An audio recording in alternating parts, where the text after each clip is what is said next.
はいどうも皆さんこんにちは。今回は栄唱の錯乱についてお話ししていきます。そもそも栄唱の錯乱って何なのという人の方が多いと思いますので、簡単に説明すると、戦国時代に京都で起こった政変のことです。当時の日本の中心は東京ではなく京都にあり、室町幕府の将軍が政治を行っていました。そんな室町幕府の将軍を追放した細川正元という人物がいたのですが、今度はその細川正元が暗殺されてしまいます。将軍も追放された上に追放した人物も殺されてしまい、幕府の政治は混乱状態になっていきます。これが栄唱の錯乱です。後に織田信長が京都へと上洛してきますが、信長がやってきたのはそんな混乱状態を経験した後の京都だったんです。長いこと京都周辺の話はしていませんでしたので、今回の動画はこれまでの話を思い出すためにも簡単な振り返りから始めていきましょう。京都で勃発した応仁の乱により、幕府は東西に分裂しました。東軍の総大将は足利義政、西軍の総大将はその弟の義見でした。結局勝利したのは足利義政だったので、義政の息子が将軍となりました。これが足利義久です。一方、敗北した義見は岐阜へと逃れています。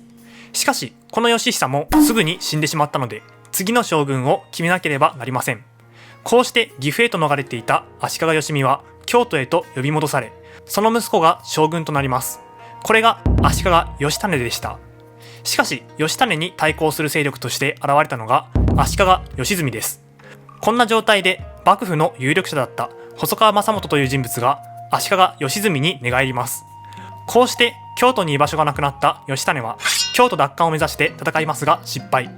大内氏を頼って周防へと逃げていきました。今回の動画はこのように、京都には新しい将軍の足利義澄と細川正元がいて、周防には以前の将軍の足利義胤がいるという状況から始まっていきます。さて、今回の動画で主人公となる細川正元ですが、彼は奇妙なエピソードの多い人物で、官令に就任しても1日で辞めてしまうとか、山伏のような修行を行っており魔法を使うと恐れられていたとか、修験道にはまっていたため妻を持たなかった、つまり子供がいなかったとか、とにかく面白い人物です。細川氏というのは一族の結束が強い一族だったようで、大きな内部分裂をこれまで起こしていませんでした。畠山氏や柴氏、古い時代でいうと藤原氏や源氏なんかも内部分裂を起こしていますので、細川氏に大きな内部分裂が起きていないというのはすごいことでした。しかし今言ったように細川正元には子供がいませんでしたので、後継者問題が発生していきます。この後継者問題が細川氏の分裂の原因の一つとなっていくのです。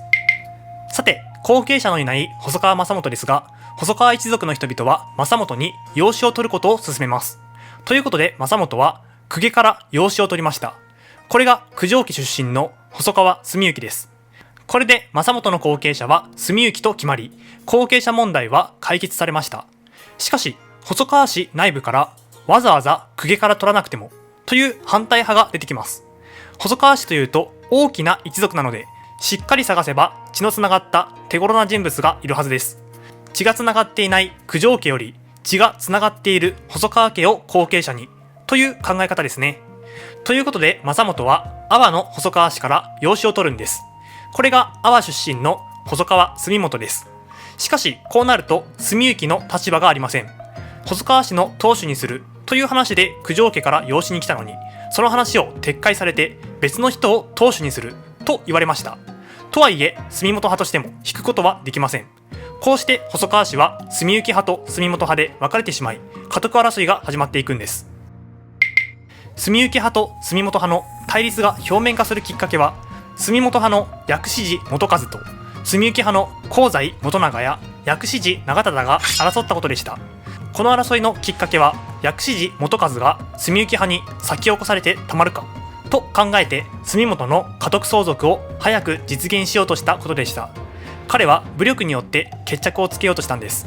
しかしこの戦いは澄之派の勝利に終わってしまい、薬師寺元和は自害に追い込まれました。こうして決着がつき、澄之が家督を継承するかと思われましたが、そう簡単にことは運びません。戦いに勝利した香西元長は勝手な行動を繰り返すようになり、細川正元と対立してしまいます。さらに住本派の劣勢を聞いた阿波の人々が海を渡って上洛してきて徹底抗戦の構えを見せていきます。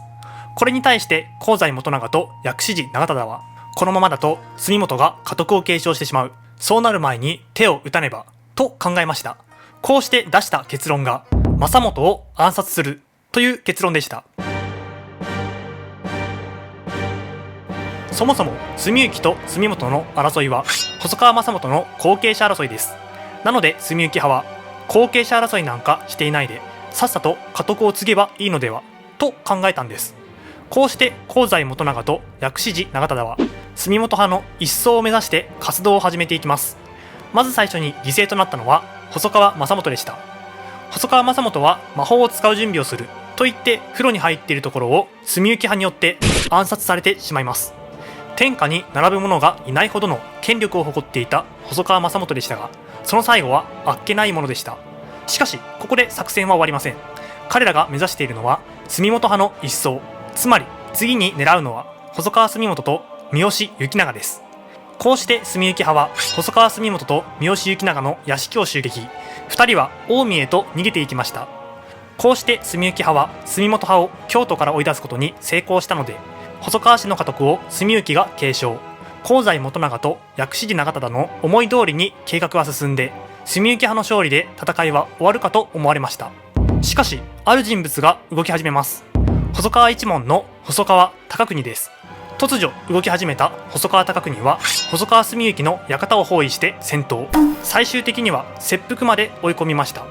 こうして順調かと思われた住幸派は逆に壊滅することになります。これを聞いた細川住本はすぐに上洛して京都へと帰ってきており、将軍である足利義澄と対面。細川氏当主は細川住本となり、足利義澄、細川住本、細川隆国、三好行長による幕府の運営が開始されていくことになります。さて、こうして細川氏の後継者争いも終了し、足利義澄による新しい室町幕府によって京都も安定していくかと思われましたが、すぐに波乱の展開を迎えます。というのも、幕府内部で力を持っていた三好行長が京都内で狼藉を働いていたので評判は悪く、それに怒った細川住本も四国に帰ろうとするような騒ぎが起こっていたんです。実際に細川隆国は異性と姿をくらましています。要するにこの頃の幕府内部はうまく統率できておらず、グダグダな状態だったんです。ここである人物が動き始めます。足利義胤です。京都を追われて8年間も周防の国に追いやられていた足利義胤は亡命先の大内氏の下でいつか必ず都に帰るという願いを持ち続け、チャンスを待っていました。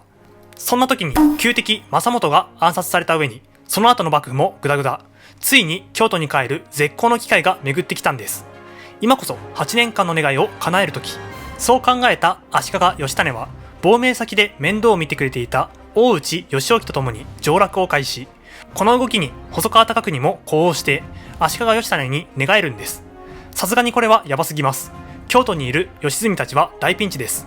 こうして足利義澄、細川住本、三好行長は近江に没落。義澄による幕府は早くも崩壊し、義胤による幕府が始まっていくことになるのでした。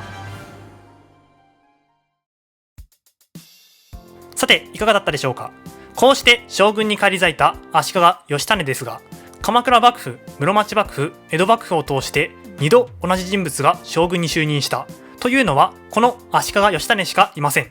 しかし義胤による室町幕府も近江にいる義澄によって狙われており、常に京都を奪い返される危険性を持っていました。こうして畿内では京都争奪戦が始まっていくことになります。ということで次の動画では足利義胤についてお話ししていきます。それではまた次の動画で。